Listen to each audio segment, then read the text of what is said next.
Good day, everybody, and welcome to another edition of the Military and Foreign Affairs Network. I am your host, the voice of reason. Today, we are continuing our ongoing coverage of the civil war taking place inside the former state of Ethiopia and the continued Eritrean invasion of the northern Tigray region. So I have had to take a couple of days off. Been very, very busy at my locale dealing with some other issues. So I apologize for not producing any content for the last 2 days. But we're back and we are making more videos for your consumption. So what is going on the ground inside the former state of Ethiopia as we speak? Is there a peace agreement? Are we seeing the Tigray Defense Forces starting to disarm? Are we starting to see Eritrean army units depart from northern Tigray and other areas such as western Tigray? Are we starting to see Amharan regional militia units depart from Tigray? And the answer is a resounding no.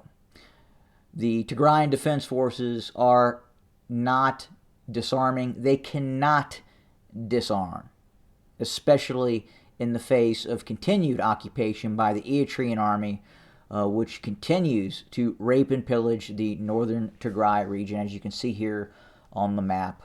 The areas in blue shared with red indicate areas where the Eritrean army is present.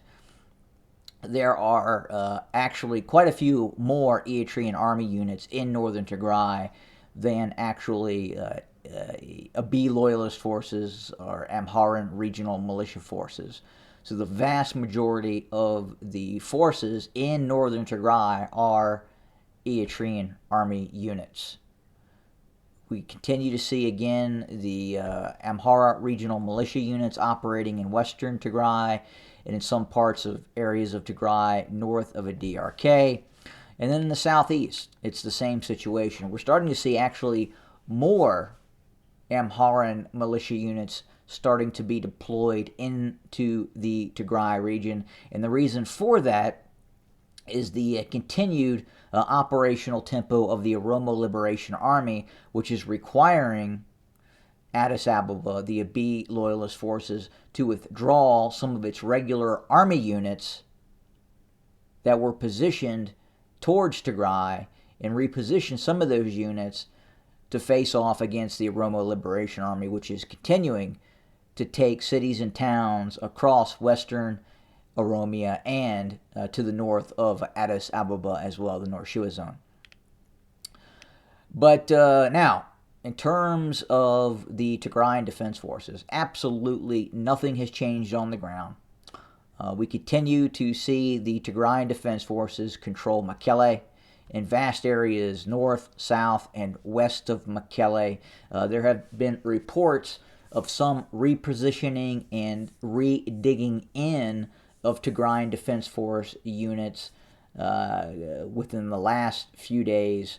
But again, it does not appear that neither side is willing to either withdraw or hand over weaponry. And again, back to my original assessment, again, completely impossible for the Tigray Defense Forces to hand over weapons to quote-unquote disarm in the face of what is happening inside of the Tigray region. That would be the same as if your home was invaded by burglars and the criminals, demand that you place your weapons on the ground and then they'll leave. Just not going to happen. Now, what in all likelihood, what we are seeing is a ceasefire. It would appear that both sides are rather worn out from the ongoing fighting. And a ceasefire, a tenuous ceasefire, is probably something that has been more or less agreed to on the ground. But a permanent peace agreement based on what occurred in South Africa, incredibly unlikely to actually come to fruition. Just not going to happen. Especially in light of the Eritrean army continuing to be in northern Tigray. Just completely impossible, because Eritrea, the despotic state of Eritrea, is not answerable to the regime in Addis Ababa. It is going to do what it wants to do. And there are also issues between Eritrea and the Abiy loyalist government as well, in terms of payments that are expected from Abiy Ahmed towards Eritrea, because of this direct support that the Eritrean army has utilized in northern Tigray. The Eritrean government, Isaias Afwerki, the dictator of Eritrea, expects Abiy Ahmed to pay for the Eritrean military campaign. And again, as I talked about before, they are going all the way down to individual bullets that have been fired. Each bullet is reportedly being accounted for by Isaias Afwerki's government to demand repayment by Abiy Ahmed.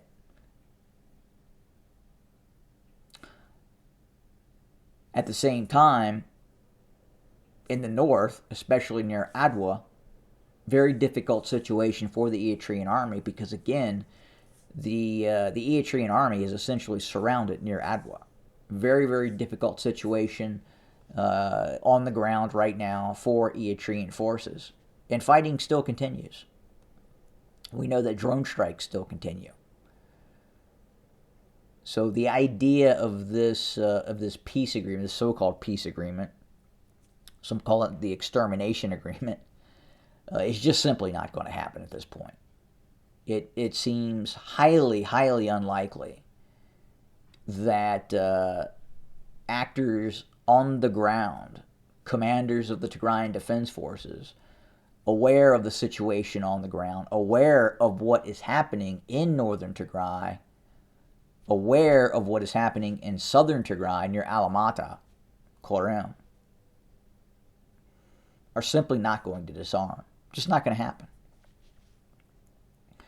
So again, in all likelihood, we're probably seeing the repositioning of some Tigray Defense Forces. We've heard reports of more fortifications being built. We've heard reports of the movements of resources and fighters into the Tenbian region. We've heard reports that the Tigray Defense Forces are fortifying areas near Mekelle, north of Mekelle, south of Mekelle. So again, the likelihood that this ceasefire, this somewhat precarious ceasefire arrangements we have right now, will in all probability unravel. And we will see another round of fighting occurring. And I have to say, this respite is probably benefiting the Tigrayan Defense Forces. I would have to assume right now that the TDF is planning a new round of offensive operations designed to envelop and evict the Eritrean army from northern Tigray. It just seems to make the most sense, because the other outcome, again, is the handover of weapons, equipment, and essentially the surrender of the Tigray Defense Forces. And that's not going to happen. So that's where we sit today. Again, in the south, in Oromia, we are continuing to see the Abiy Ahmed government using its air force, its drones, to bomb and target towns that have fallen under the control of the Oromo Liberation Army. Now, that is not entirely, I would say, accurate in terms of the OLA simply just coming in and taking over a town. This is a joint agreement between the town, the specific town, and the OLA. The individuals, the citizens of these towns, are throwing out their Prosperity Party. They are rebelling against the Abiy Ahmed Prosperity Party. And when that happens, that is when we see these drone strikes and these airstrikes start to occur. Very precarious situation on the ground, running from Mende all the way east of Nakemte right now for the Prosperity Party and the Abiy loyalist forces. They were not ready, and I must say taken a bit aback by the tempo of offensive operations by the Oromo Liberation Army and the amount of support, and this is very crucial, the amount of support that the Oromo Liberation Army is getting from the people in Western Oromia and north of Addis Ababa is rather remarkable at this point. So we will continue to monitor, report, and bring you more information as we get it. Again, it does appear that this extermination agreement is unraveling. What was talked about again in South Africa, in all likelihood, is not agreed upon inside of the Tigray region. So we'll continue to report, watch, and bring you more content as we receive more information, and we're waiting for more information as we speak. We believe we could be getting ready to see something fairly significant happening. So stay tuned. We'll have more very, very soon. Have a good day.